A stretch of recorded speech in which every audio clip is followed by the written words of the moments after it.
Welcome, everybody, to the Ward F Community Caucus, where we dissect the council agenda to discuss what is going to be voted on. As we all know, the council holds their caucus on Monday. That is the opportunity for Councilman Gilmore to ask his questions before he votes on Wednesdays during the council meeting. Unfortunately, public is only allowed to speak on Wednesdays, not on Mondays. So we hold our caucus before the caucus today on Saturday to get the community's input so that Councilman Gilmore can best represent you on Monday. So with that said, I just want to give a quick introduction about our website. You can visit the caucus page to always find links to the council agenda and then to join the caucus from the Zoom. And we also have a link to previously recorded council meetings here. So you can catch up on previous council meetings and previous caucuses via this link here.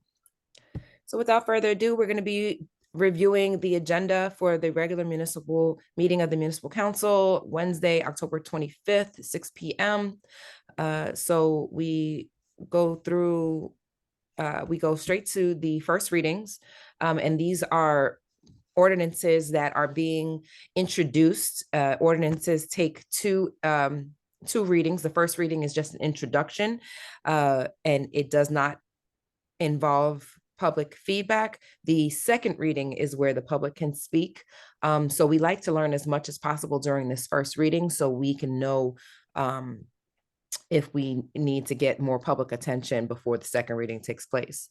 So without further ado, Ordinance 3.1 is an ordinance supplementing Chapter 332, Vehicles and Traffic, Article 2, Traffic Regulations, amending Section 332-5, one-way streets, and Section 332-7, prohibited turns at intersections, and Article 3, parking, standing, and stopping, amending Section 332-22, parking prohibited at all times, converting Wayne Street into a two-way street between Marin Boulevard and Grove Street.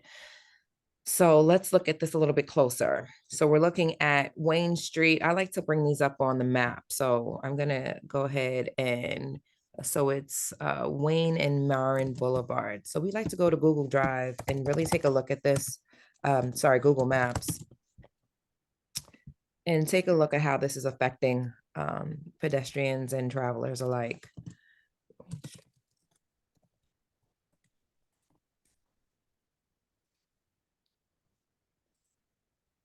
So Wayne and Marin, let's take a look.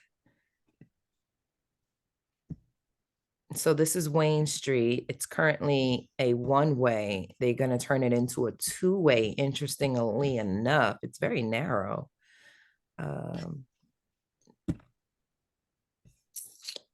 And both Corneliuson.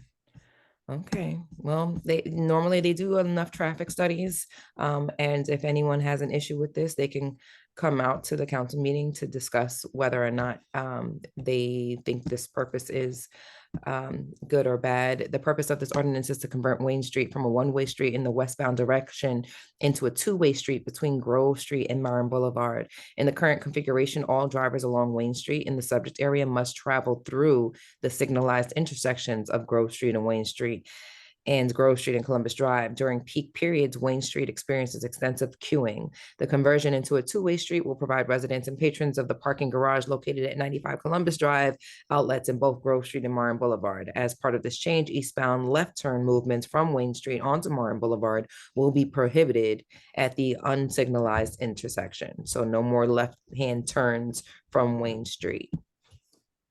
Okay. Ordinance 3.2 is another vehicles and traffic ordinance prohibiting turns at the intersection to prohibit eastbound left turns at 9th Street and Marin Boulevard. So that's going further north. 3.3 is an ordinance supplementing Chapter 332, Vehicles and Traffic, once again, prohibiting turns at all times, turns on red at all times at Montgomery and Marcellus Street and Montgomery Street and Center Street. And this is good for pedestrians because when you can't turn on red, or when I should say, when you can turn on red, it makes it really hard for pedestrians to cross the street. As the city gets more populated, we're going to be seeing a lot more of these ordinances, no turns on red. That's why in New York, it's everywhere. You can't turn on red. But in Jersey City, we're taking it case by case. 3.4 is a 332 stop intersections to designate Ravine Avenue at New York Ave, Congress Street at Sherman, all-way stop controlled intersections. This is another good thing for pedestrians. It's always good to slow traffic down and make people stop at intersections. 3.5 is an ordinance amending and supplementing Chapter 160, the fee for schedules established, subject to Chapter 322, establishing a parking permit fee for resident teachers. So teachers can apply for a parking permit in this area.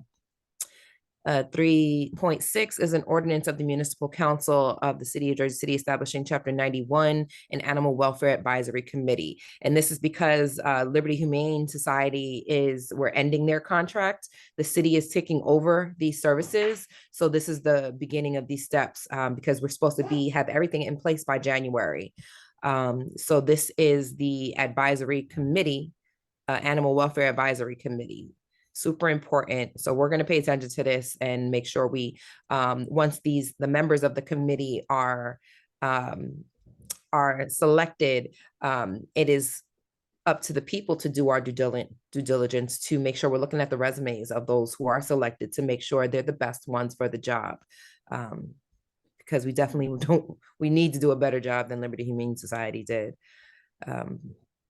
Okay. Part 4 is second readings. These are ordinances that were introduced at the last council meeting, and they all passed, and now they are looking for final approval. 4.1 is a franchise ordinance granting permission to 331 SIP LLC, its successors and assigns to make private improvements consisting of upper floor projections over the public sidewalk in a new residential building on the south side of 331 SIP Avenue, also known as Block 11902 on the official tax map. So the SIP Avenue one, this isn't taking space away from the public. Most franchise ordinances are like in the sky. They don't directly impede on public right-of-ways. So this SIP Avenue one is one that will likely get passed without any issue. This next one, 4.2, a franchise ordinance granting permission to FD Monitor LLC, is a little different because 331 SIP Avenue, they want a franchise ordinance so that they can put upper floor projections over the sidewalk. 4.2, they want to build out onto the sidewalk. They want to create a ramp that's ADA compliant. Now, the thing here is they're going to be removing public space. So now this ramp is going to be a part of the building as opposed to part of the sidewalk. And we have an issue with this because we feel like this ramp should have been included in their original design of the building. Therefore, their setback would have been a little bit more and their ramp would take space of their property, not the public property, because they did this after the fact. And a lot of times they'll knowingly know they need to do this, but they'll be like, oh, we'll just do a franchise ordinance afterwards. It's not the best practice, but it's an old practice. And so they use the fact that, oh, it's just how it's been done. But gone are those days. We want to make sure that developers are including these types of spaces in their original plans and not asking to impede on public rights of way after the fact. So Councilman Gilmore is likely going to ask for this to be withdrawn or tabled so that we can have more time to talk about franchise ordinances in general, and especially this one, because if you look at this, they're getting this public space for $1. But they get to because they didn't have to push their rent back into their property, that means they get to profit off of larger spaces to rent out inside the building, versus had this piece of property been within their property line, they wouldn't have as much square footage inside the building. So it directly affects their bottom line. Them not having to use this space within their property allows them to make more money. So it is not fair that they only give Jersey City $1 for this property, knowing that they're going to be able to make way more than that in profit. because of this. So again, we're looking to table this 4.2. HHS user, how are you? And we'll wait for them to connect to audio so they can identify themselves. Health and Human Services, I guess, is HHS.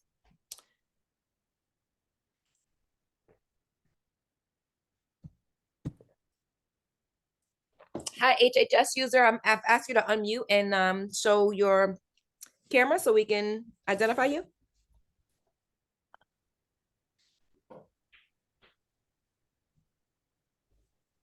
Welcome to the Community Caucus. There we go. Good morning, everyone. Grand Rising and welcome. How are you guys? Good, good. We're just Good. on the second readings. Councilman Gilmore unfortunately can't make it today. He has a family member that is ill and he needs to be by his side at this time. Okay. Yeah. Thanks for hosting the meeting, Erica. Oh, my pleasure, my pleasure. So we were just going through the first, we finished going through the first readings. All the first readings are all traffic ordinances Okay. that either add four-way stops or limit right-hand turns on red. And there was one that turned Wayne Street is going to turn into a two-way street. But those are all great ordinances to slow traffic down and to better control traffic. As we get more population, it's going to be important that we have more traffic control. So those are all the first ordinances were traffic related. The second ordinances were the interesting ones, though. These are second readings. They were introduced as first readings in the last meeting. And I was explaining the difference between these two franchise ordinances. As you can see, the first one is to make private improvements consisting of an upper floor projection over the public sidewalk. So it's very possible that this ordinance will pass because it's not impeding on public right of way.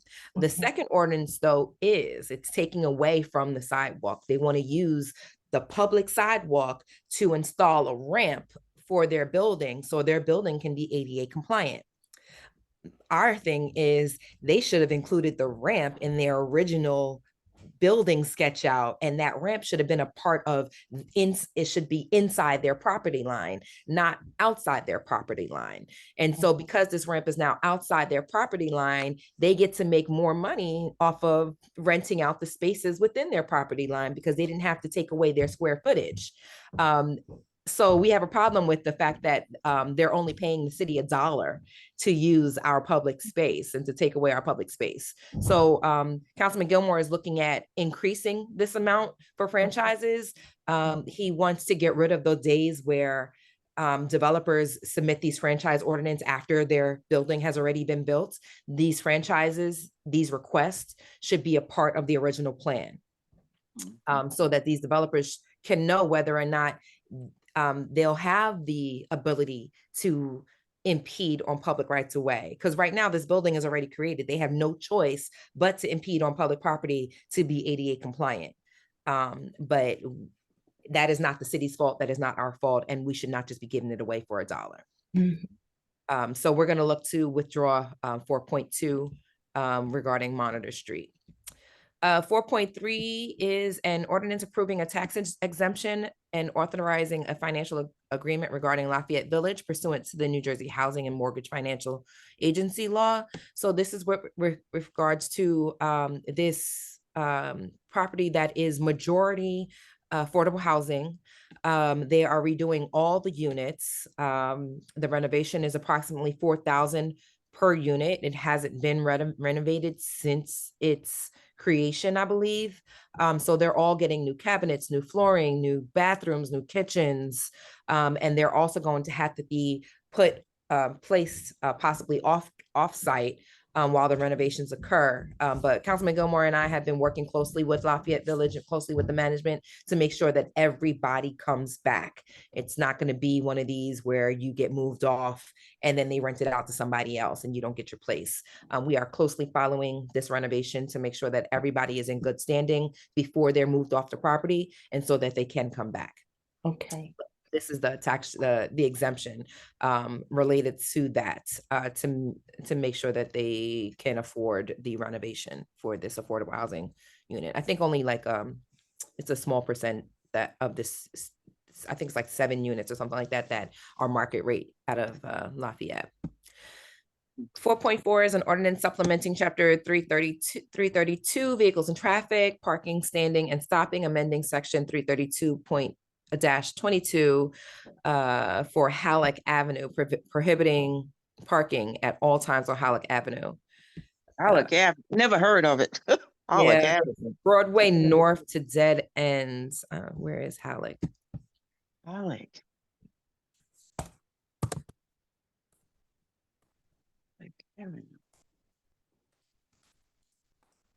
It's probably in B on the west side, up near Pulaski Skyway. Yeah, Oh, okay. it's this is C, I think. Yeah. So yeah, this side of town, there was a West District captains meeting on this side of town, and it was off of Broadway, and I was like, I didn't even know Jersey City had a Broadway, but that is that. That's that area. Thank Okay. you. No problem. And then 4.5 is an ordinance supplementing chapter 332, section 31, parking restrictions for street cleaning purposes on Smith Street. So I'm sure they're happy about that. Ordinance 4.6 is adding parking for the disabled, designating a reserved parking space at various locations throughout the city.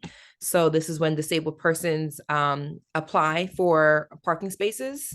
And we're also following up on when there's unfortunately passing of these disabled people to make sure that these spaces go back to the public, because we did have one that we're looking into, I believe on Randolph, where we need to put the parking space back to the public. 4.7 is an ordinance supplementing chapter 332 vehicles and traffic, parking, standing, and stopping, amending section 22, parking prohibited at all times at the Soho Lofts at 273 16th Street. So prohibiting parking there on 16th Street. So that's on the north side as well. An ordinance of the Jersey City Municipal Council amending the Jersey City Land Development Ordinance. So these are the R1 changes. Let me zoom in here. Have either of you ever been to the R1 meetings where they were talking about the R1 changes?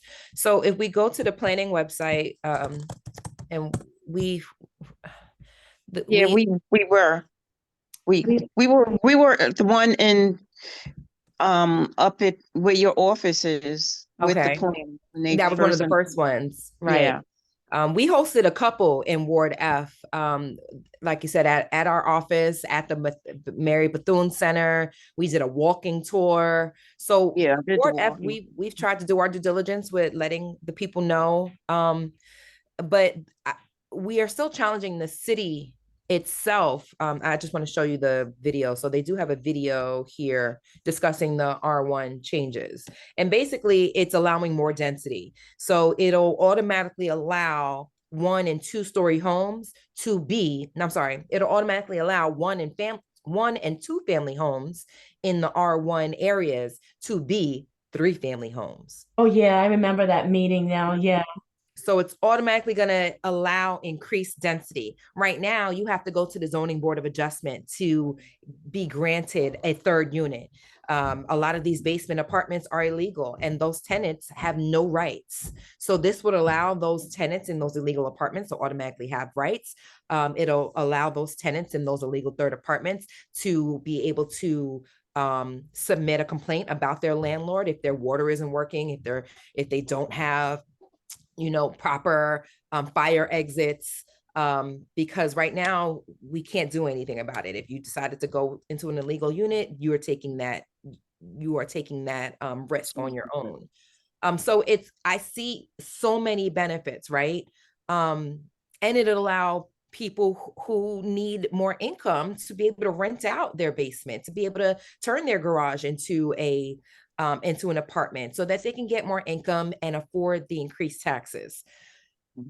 My only hiccup is that the city needs to do a better job letting homeowners know about this beautiful opportunity, because if And so they're talking about putting a letter in the next tax notification that goes out, so Mm, that homeowners can know what they can now do and how they can take advantage and stay in their homes and afford to stay in their homes. Because if they mhm. don't know, they're probably going to be quicker to sell. And that developer definitely knows. That developer definitely knows that they can turn your one family house into a 3-family house. They can turn your 2-family house into a 3-family house. We need to make sure our community, our homeowners know this, our grandparents and parents and whomever else is taking care of these properties know it, because all too often our family members lose their houses because they can't afford the taxes and they have Right. no idea how they can increase their income to be able to afford those property taxes.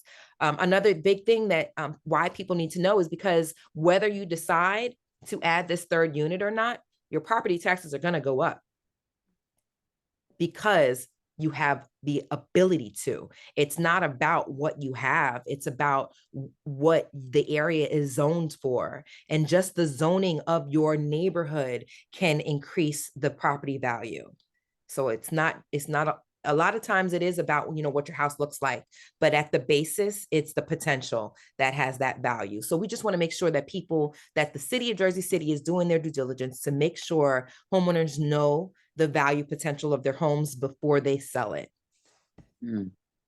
Um, Can I just make sure I understand what you just said? Because I have a one-family house I can convert my basement into an apartment, making it a 2-family or even a 3-family house. mhm. And this is something that you're saying is actually built in to the taxes or will be built into the taxes. So I'm paying for that anyway. That's what Correct. you're saying. Correct. Now it doesn't, your taxes won't go up as much as if you did do the changes, but just the mere ability to say it's zoned for this, that means you don't have to pay for a lawyer to get the zoning changes. You don't have to pay for architectures to do the studies. The planning department has done all this work for you to get the Uh, zoning laws changed. A lot of time there's value in that, because if you live in an area where you don't have this potential, where you don't have this ability, you would have to then submit an application to be able to add that third unit, and that costs. So there's value in having that already approved. Excuse wow. me, excuse me, I just have a question, you know, like on my block, and it's just other blocks too, where homeowners have made that addition, that third floor unit, that their taxes went up, so it's great if it's beneficial in a sense that the taxes, stay where they're at, and you have the benefit of, using that rent to pay for the existing taxes. But the flip side of coin is that your tax is going to go up. So it's interesting. Right. And so that's why we want to make sure people know, and not just know, but what I requested specifically was, can we create some type of program where people can, like, it's all inclusive about how to add a third unit and how to afford this. Like, if you've paid taxes in Jersey City for 30 plus years, you should, can we get a, can we get something, like, can we get a master class on turning into a landlord? Like, if you've paid taxes in Jersey City for 30 plus years and you're not a landlord yet, you are not making a The profit most off of out your of it. investment. Mm. You're just, we need to learn how to profit. We need to learn how to flip. We need to learn how to not just get by and not just keep a roof over our head, but make our money work for us, make our property work for us. If we have this property, I mean, there should be, we pay taxes, and the city should do a better job of educating homeowners of how they can get more money out of the property that they've paid money on all these years. Like, it, Yeah. we don't educate. We see from our public schools system that we don't Mhm. prepare our citizens to be Be successful. entrepreneurs. Yeah. Yeah. So on the planning website, they have an interactive zoning map. They have the official, I'll click on the official zoning map so you can see where the R1 areas are. Because R1 is a majority of the city. There's R1, R2, R3, R4. R3 is, I think, up to 25 stories. R4 are the high rises. It's not opening up. It's probably being downloaded. Let's see. Okay, so R1, if you see here, R1 is the they call it the hollow area with no colors. So if you look at all the areas that has no color, this is what will be affected. So that's the north side. I'm trying to go down to the south side. Pardon me while I scroll. Okay, there we go. Sorry, my computer is acting slow. But as you can see, especially on the south side, that R1, I mean, can you guys still see my screen? Yes. Okay. I'm sorry, it's lagging.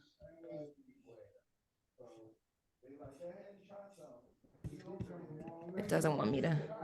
I feel like every time I'm getting real productive, my computer wants to. Okay, let's see if it'll come down now.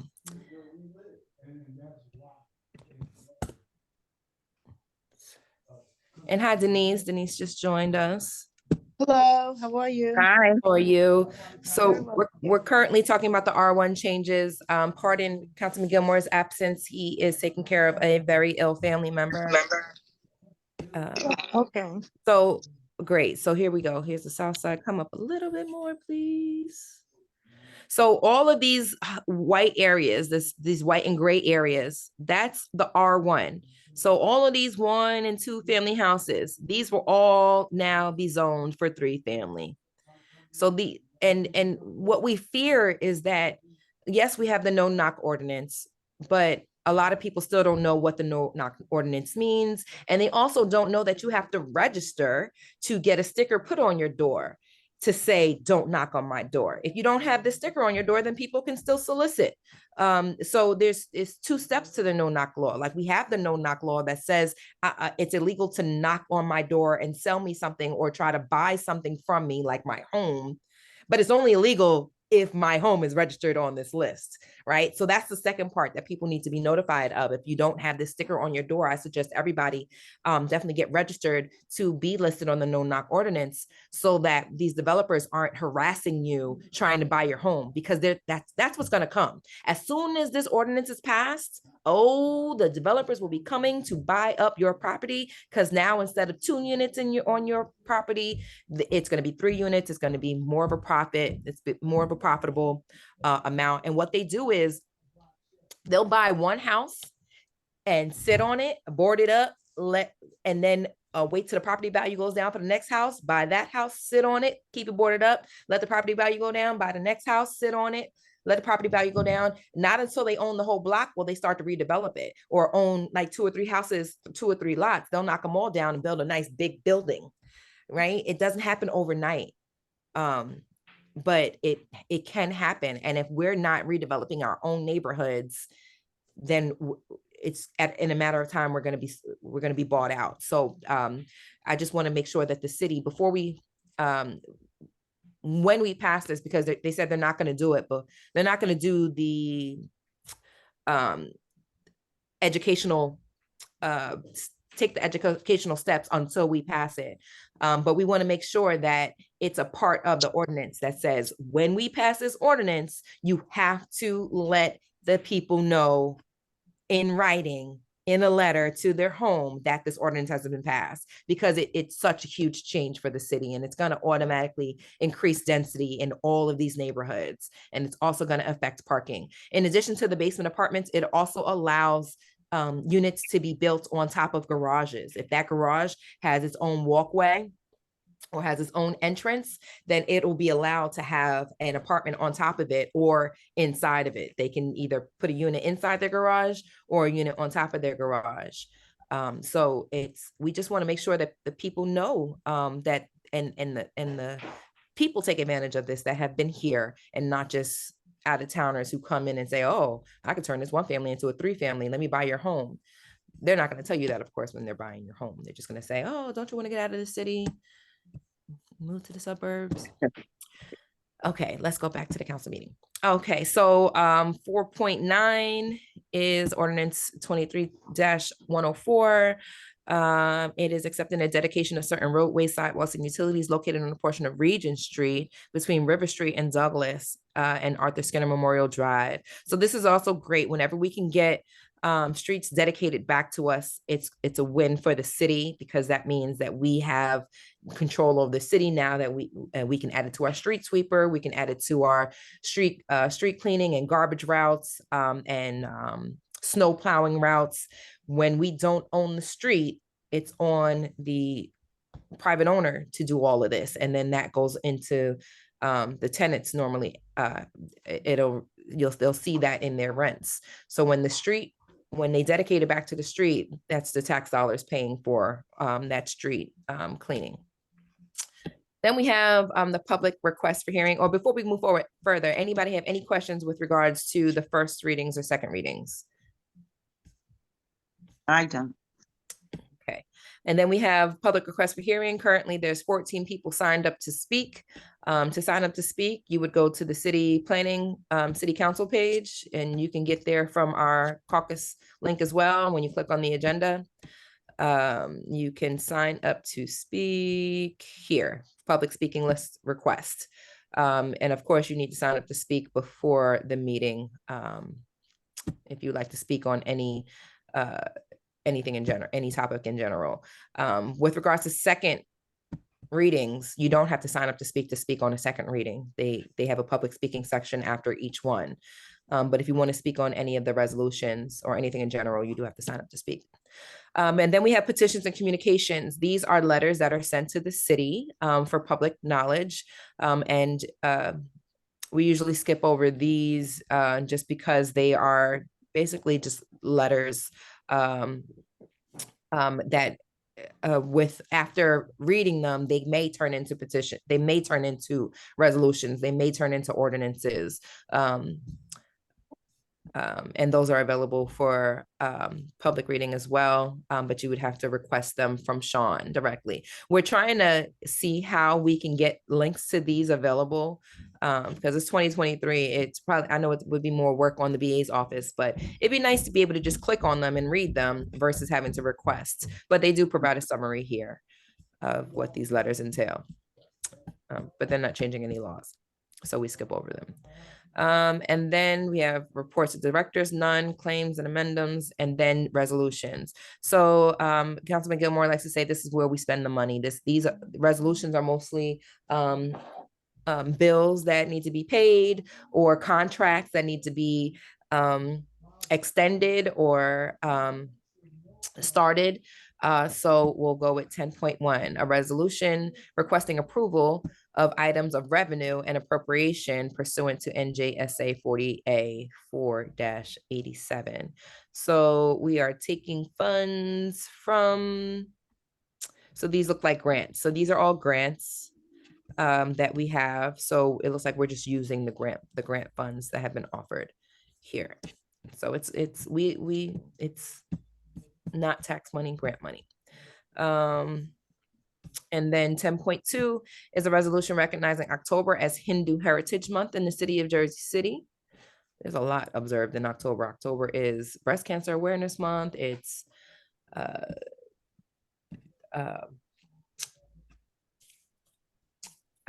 sorry, this a lot in October. So we have another thing to celebrate in October. 10.3 is a resolution approving the nomination of Sujay Sanchez to fill the assistant municipal prosecutor vacancy. So this is an example of how we have an opportunity to review their resume, to see who they are. And prosecutors and assistant prosecutors, this office is very important because this is who decides the charges against people and when charges are filed. So let's look at Susie Sanchez's resume. Let's see where she comes from. So she comes from New York, Hempstead, New York Law School, and she went to Montclair State University, and she has legal experience dating back to 2016. So about 7 years. And immigration court, attorney general's office, legal aid society, criminal justice clinic. So nice. So that is who will be assisting the prosecutor's office.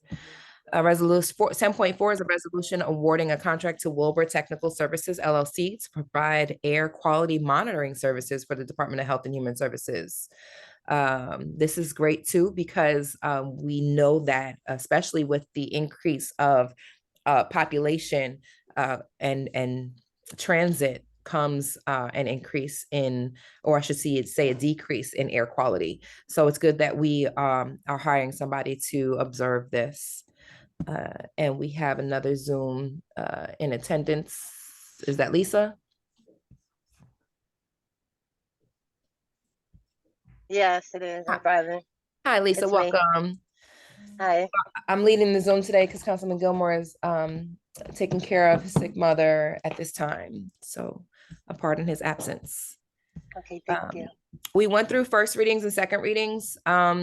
Excuse me, Erica, can Sure. I ask a question? Sure. That the 10.4, the resolution awarding Wilbur Technical Services, that air monitoring services, do you know where that monitoring would be?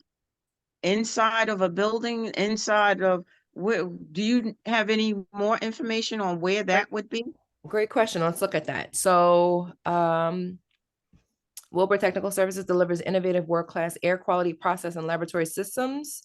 It'll perform the air quality monitoring services for the Department of Health and Human Services for a period of 3 years. It doesn't say a location, so we'll ask that on Monday. Okay, I'm What just area? curious. I'm No, only asking because Graco is trying to put forth a bill where the developers have to set up air monitoring system on the property before the shovels go in the ground, once it's been tested and everything. So I'm just curious what that's about. Yeah. that's a great question. I will add it to Councilman Gilmore's notes to raise on Monday. Another thing with regards to air quality is we have been trying to challenge developers to add more trees when there's especially when they're asking for a variance. So for instance, Dunkin' Donuts is requesting a variance to add a second lane in their drive-through. So that's going to mean more cars idling in our neighborhood. So I requested more trees in the area to help filter the air. Same thing with, there was another Via is parking now at the hub right across the street. So again, that means more cars coming in and out of this area. So we've asked Via to look into planting trees in the area where they are having more cars, because when you have a hub, that means cars are definitely coming to and from. It was different when it was off of Pacific Avenue. That's an industrial area, but now it's in a high pedestrian area. Yeah.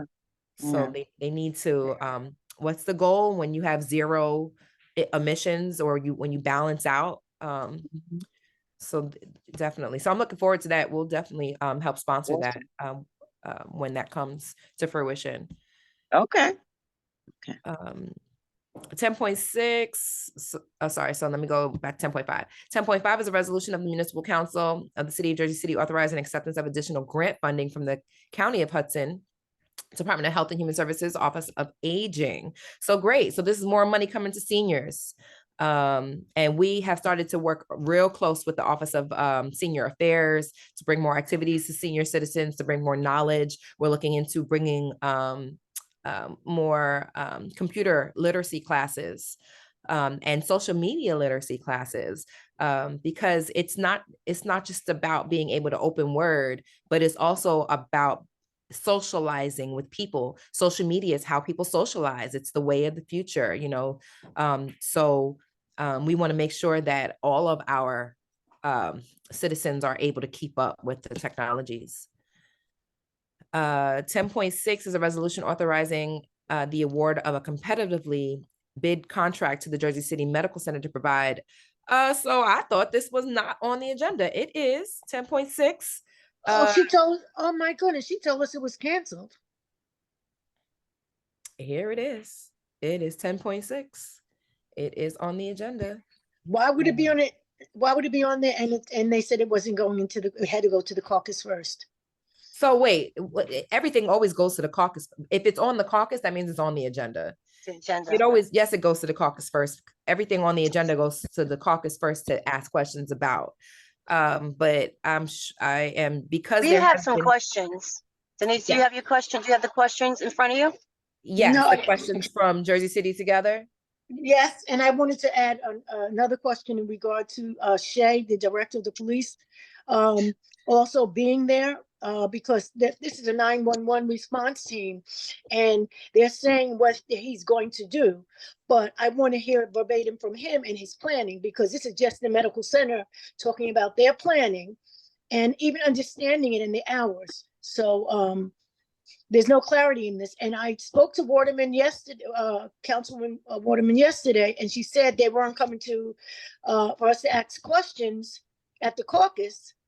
So why would it be back on at this time when we're not able to put any questions in regard to this? So that's sort of like they've lied to me. This is like the third lie that I've been given. Council President Waterman said they would not be present at the caucus. Yes, I No, spoke what to her. said was that it was being Lisa, I pulled off spoke the to her. agenda. Yes, Yes, and she said it was being pulled off the agenda. he would not be there. It's here, so that means a council person will have to have a motion to withdraw. And so I'm sure because it was successfully withdrawn at the last council meeting, Councilman Gilmore will definitely motion to withdraw. And if he can't be There's present, one more question. I Sure. would like and that is the time frame. Do you see the time frame on that? I don't know how you can do training for police officers and training for any kind of staffing, but within 30 days. Do you see the time frame of starting this program? Right, I mean, what research have they done to, right. so that's a question too. The time frame on how much research have they done? How much research have they done into with the police knowing how to de-escalate, the training that they're having, because that's the issue. In that program, there's the proposal. There is nothing about training for the police. It says training for the dispatchers, but not the police. And that's like the main thing that when they put an article in the paper was basically what they were trying to say, that they was going to have, more skilled staffing. And if that's not involved, then the proposal, I mean, how is that an emergency, adding to the emergency response team? So that's a big question. Exactly. You know what? So, Mhm. excuse me for a second. I'm just trying to keep Hey, up. This is Sam, how are Queen. you? Hi. So the Jersey City Medical Center won't be present at the caucus meeting to answer questions rather. No, they No. won't. Hi, Pam. This is Denise speaking. I called Councilwoman Waterman yesterday just to talk about the council meeting, because remember they said that you couldn't speak or whatever. Yeah. She informed me that the gentleman, I forgot his name, begins with the B, the one who presented the. Paul Boyer, maybe. Yes, he will not be present on Monday. Okay, so there wouldn't be. He's not there to take any questions. I spoke to her verbatim. Okay, Wow. so there's no way. But did she said about the agenda? She said it was being pulled, Denise. She said he that they wouldn't be weren't there to gonna. take. She said he wouldn't be there to take questions. So see, that's Oh, the I thing. thought you said. Excuse me. Okay. May I finish? And that's what I'm saying. It's the new speak. In other words, the last time she told me that we couldn't speak, and then I called up to find out about that, because Anne Marie from Jersey City Together said sometimes you can speak at the caucus meeting. I called her yesterday. She said you won't be able to ask him any questions because he won't be there on Monday, the 23rd. So I'm still going Monday, but if he's not there to answer questions, why would they put this resolution Right. on the 25th? Do you know what I mean? Because And one that's more thing speak. Anne-Marie said. Anne-Marie also said that if you speak to your councilman in advance, that you can request. Now, she said she found out this from one of the council people, that you can request a spokesman, someone to speak in your No. behalf regarding that proposal. But it has to So be the done in only person advance. that can, sorry, excuse me. So the only person that can speak on Monday is the person that is sponsoring the resolution or ordinance. And Okay. they answer questions that the council asks. So that's why Okay. that's why Councilman Gilmore has his Saturday caucus, because the public is not Okay. allowed to ask questions on Mondays. Only the See, council that's, people are. mhm, She did that's say what, that. She, Boarderman, who's the president, excuse me for interrupting, distinctly said that you have to put the questions through the council people. Yes. Okay, Yeah. Anne Marie spoke to the clerk, not a council person. okay. So, All right. But that's what she okay, had told so us. when I spoke to her when I spoke yesterday, the only thing is that I was left to believe that from the newspeak that if he wasn't going to be there, how could they put it on the table for the 25th? If we're not going to we're not getting them to answer any questions. So basically what's going to happen is what happened before. Frank is going to pull it. Right. Correct. And we're still in the planning of, the water, just in the boat floating. Yes. Okay. Correct.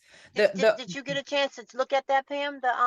I did. proposal? Uh-huh. Yeah, Mhm. and it So doesn't do anything it talks about the crisis center, which Right. which I didn't even bring up in the meeting, the fact that we didn't dial 911. We called directly to the crisis center, who said there was no one available, and pushed us over to the EMT.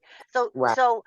they need to, there's a disconnect where they're not speaking to the community, and they're making these proposals, and they're not realizing what's going on, because they glorified in this proposal the crisis center, the PESSS, and we've called several times and never could get assistance at the direct line. so So the that's kind of something we would like to address as well. I will say the benefit of not pulling it, but this takes a lot of coordination. If it's not pulled and it's voted on and it's voted down, and the council says no to hiring, to agreeing to this contract, the benefit is that this is the second RFP. And so after failing to find someone after 2 RFPs, the city has the opportunity and the option to then negotiate. You can't negotiate until 2 RFPs have failed. So we could either withdraw it and change, and I don't know if anything would change, because this is their bid, but if it's voted down, then we have the opportunity to negotiate, and we have more power to be flexible and fluctuate, and ask for more. But this is the contract that is going to be voted on. It's not going to change. But withdrawing it would just delay the process. I honestly think we just need to vote it down. And I would agree with that. But I do know galvanizing those votes to vote it down is do you think Frank can do that? That'll be the conversation with him. Yeah. Right. Because I've seen that happen, and Mhm. people back out at the last minute, say they're gonna vote something down and then vote for it, and then Right. so it's kind of dangerous if we Right. don't have those votes. Right. So it may be safer to just withdraw it, and Right. and that'll allow time for more conversation. Because another Right. thing is, Jersey City Together was an instrumental part in putting the first RPF together to begin with, and then they put out the second RFP without them. So they need to bring Jersey City Together back to the table as well, with regards to selecting the selection process. Someone from Jersey City Together should have been on the board of the selecting process, even if not having a voting power. They should at least have been able to help review all of the bids. Agreed.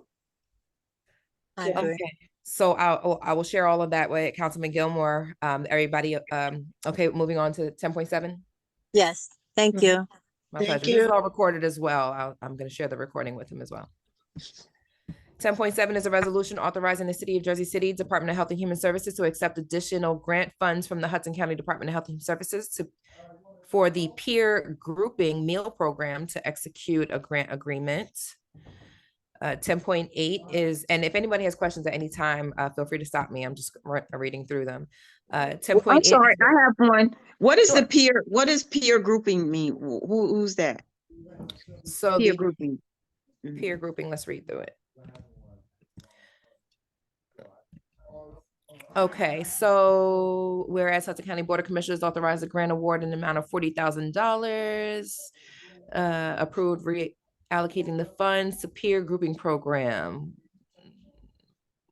There should be a whereas statement just defining the, that's a great question. What is the peer grouping program? So here's Yeah. 2023 peer grouping. Reallocating funding, peer grouping program. Budget modification. And they do not give us any information. So we will ask that question. I'm just going to do a quick Google search.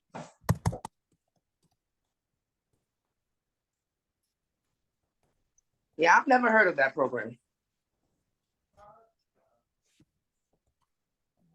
In what community and where are they doing this?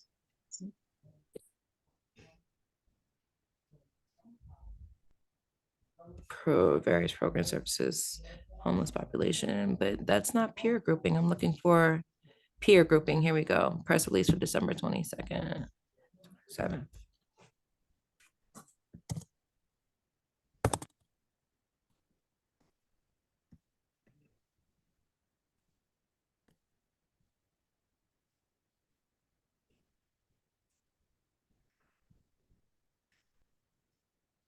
The funds will be utilized by the Hudson County Department of Health and Human Services to help provide assistance to the most vulnerable individuals with disabilities. Peer grouping funding provides assistance in covering the expenses of supporting and maintaining special needs individuals in their communities through government agencies. So the peer grouping is for low-income homebound senior citizens and individuals with disabilities in order to ensure continued nutrition, increased self-sufficiency, and decreased isolation. Oh, okay. Thank you, Erica. My pleasure. Alrighty. We are at 10.8. 10.8 is a resolution authorizing an affiliate agreement with New Jersey City University for allowing internships of sociology and social work students enrolled in both graduate and undergraduate programs at the Jersey City Department of Health and Human Services. Oh, this is beautiful. I love when college students get involved in city government because they're still at that age where they care and they want to make sure the government is working for the people.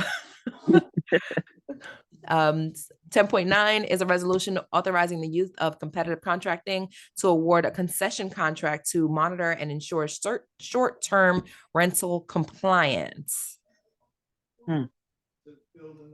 Okay. So this is probably under the Housing and Tenant Office. Identify, addressing, operating short-term rentals, create and maintain database of short-term rental units and short-term rental applications, collect and process all applicable fees, monitor compliance. Is okay. So this is like for Airbnb compliance, making sure because yeah, we used to get a lot of complaints. Airbnb has slowed down a little bit, but we used to get a lot from Airbnb places.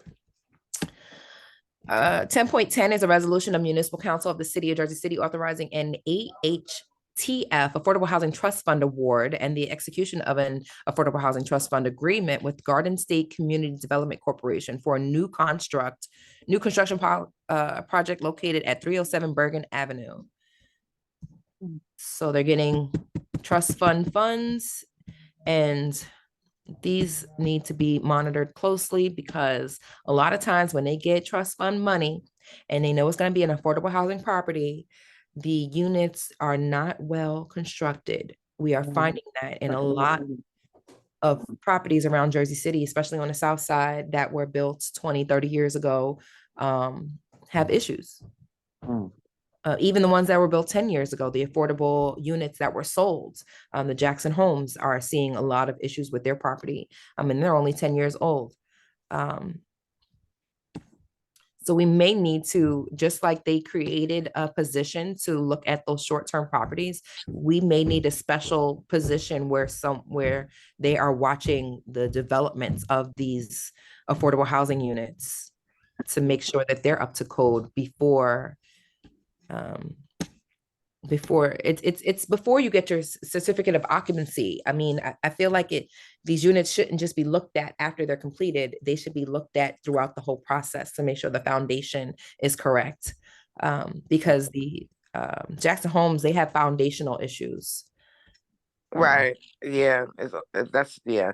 I was talking to a couple of tenants who live in a unit downtown, and they were saying how like all the affordable housing units have the white appliances and all the units have the stainless steel. And I just thought that was so tacky and so petty to try to cut corners even on the appliances, just to say that you're different than others. That's just truly a mess. Yeah. It's supposed to be the same exact unit at an Yes. price. Yeah.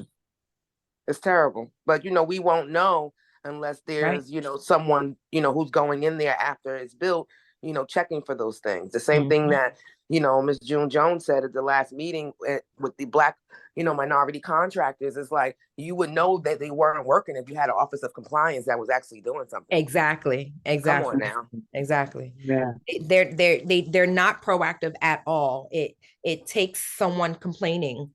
And that's why we always try to make sure our constituents know you are a taxpayer. You have the That's right right. to complain. The city works for you. And without these complaints, without these concerns being raised, they won't do their job. They'll just sit there like they have nothing to do. Yeah.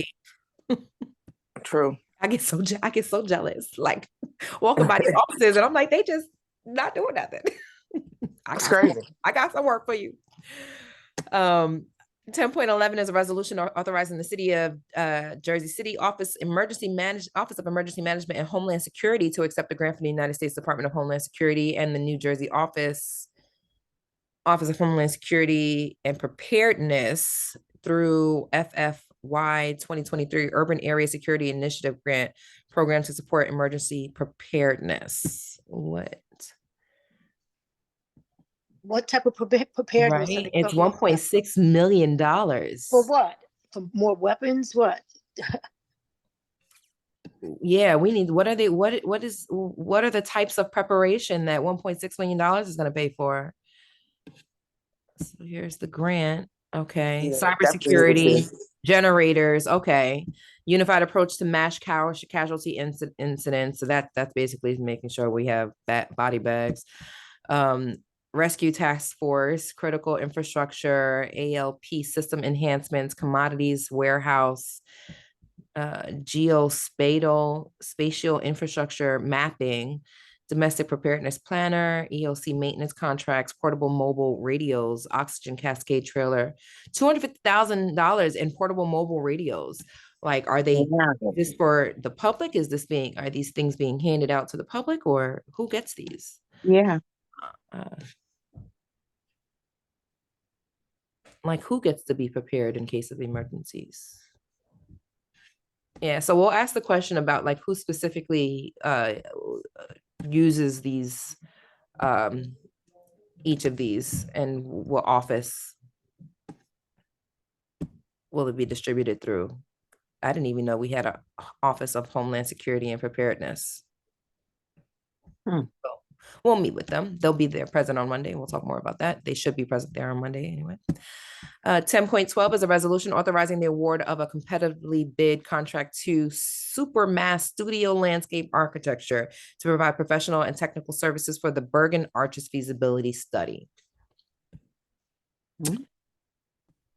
Okay, the 10.13 is a resolution rejecting all bids received by the City of Jersey City for a contract known as Morris Canal Greenway. So we rejected all bids for the Greenway project. Many were not responsible. The renewal of the bid analysis by the New Jersey Department of Transportation for concurrence found the remaining bids substantially over the engineering pre-bid estimate. NJDOT concurrence and recommendation not to award took longer than anticipated. Director of Engineering recommends that all bids be rejected and that the contract be rebid using bid specification without substantial revisions and not changing the scope of work. Okay. So they didn't receive enough responsive. It was non-responsive as the bidder did not properly complete the forms required. So it looks like they got one bid and it was late. So they're going to put the bid out again. 10.14 is a resolution supplementing the manual of loading zone designations of the city of Jersey City, designating 2 loading zones at 32 Oakland Avenue. Where is Oakland Avenue?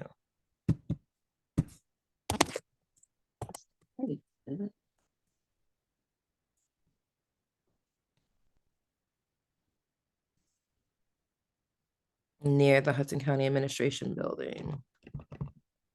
Okay, so that's near Palisades, not in our ward. Okay, a resolution 10.15 is a resolution authorizing the award of contract to WB Mason for the rental of water coolers and bottled water for citywide offices. Why do we rent these? Why don't we just buy them? Yeah. So, I mean, I guess I mean, we can ask that question and they'll tell us, oh, well, it's cheaper to rent than to buy. Total contract is $80,000. I mean, it might be cheaper to just get a filtration system in the buildings that we can just, all of our water be drinkable. Yeah. Hello. Mm. Some of these, like, we don't think. Yeah. 10.16 is a resolution amending a professional services agreement with Aprusis, McDermott, Mastro, and Murphy PC to represent the police officer Robert S. Josward in the matter of Kelly Chesler versus the city of Jersey City. So a couple of these are law, legal services, and you can quickly see these increase. We can have a closed session to talk about it more. We recently had a meeting with legal to talk about legal expenditures, and a lot of times, like, the city just has no choice but to hire outside firms because they can't represent certain issues because there's just a conflict of interest. But they make sure that there is somebody following the money and making sure they're not overbilled or the lawyers are doing their jobs, supposedly. 10.18 is also a professional services agreement with a lawyer to represent police officer Edwin Hernandez. 10.19 is a resolution providing local support for Hazy Harvest to operate a Class 5 retail. Where are they located?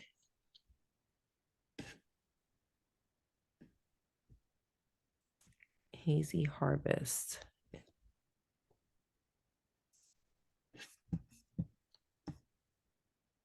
So they're supporting Mount Olive, CCB resolution.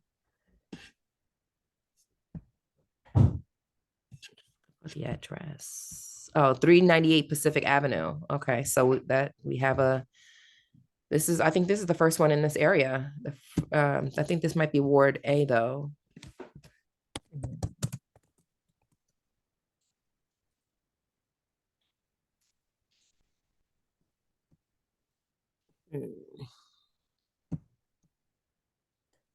So yeah, I think that's in the new,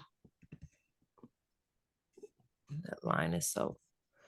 Let me go to the ward map real quick. So we have the ward map on our website. You go to about Ward F, search your address.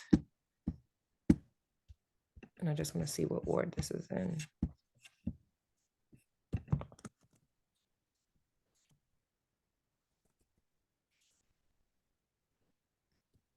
It's in A. Yeah, that's what I thought. So Ward A has its first legal. Well, actually, no, it's not legal yet. This is it'll be legal when it passes the state. So and that's another thing. There's a lot of not a lot, I shouldn't say a lot. There are some cannabis shops that are selling because they think they're legal. They may have gotten CCB approval, they may have gotten Jersey City approval. But there's only like 2 that have gotten state approval so far. I think only 2 are open in Jersey City, legally operating. So I say this just to say, don't get caught in these stores because if the feds come, you going with them. Wow. 10.20 is a resolution providing local support for Cushmart. Oh, wow. So I think Cushmart was one of the ones that was in that was tied up in legal because one of the ones there was another location. There was another cannabis location within 200 feet that also got approved. And then 1021 is a resolution authorizing contract extension not to exceed 2 months effective November 1st with Liberty Humane Society. So this is for them to finish providing services throughout the end of the year. The city is going to take over animal services come the first of the year 2024. I'm sure we all have had experiences or I don't know if I've never heard of a positive experience with the Liberty Humane Society. And people were wondering, what are we going to do without them? Well, the city is taking over. So the city, there's an ordinance earlier in this agenda that talks about a committee that they're putting together, an advisory board for the animal shelter. And that is the first steps. But they said that Fuller put out a statement saying that the city will be ready to take over these services come January 1st. And that is the end of the council, only 21 resolutions, and all of the rest of them are deferred or tabled. And the council people would have to make a motion to take them off the table. As you can see, 8 ordinances are currently tabled. With that said, any questions with regard to council meetings, caucus meetings, or anything in general?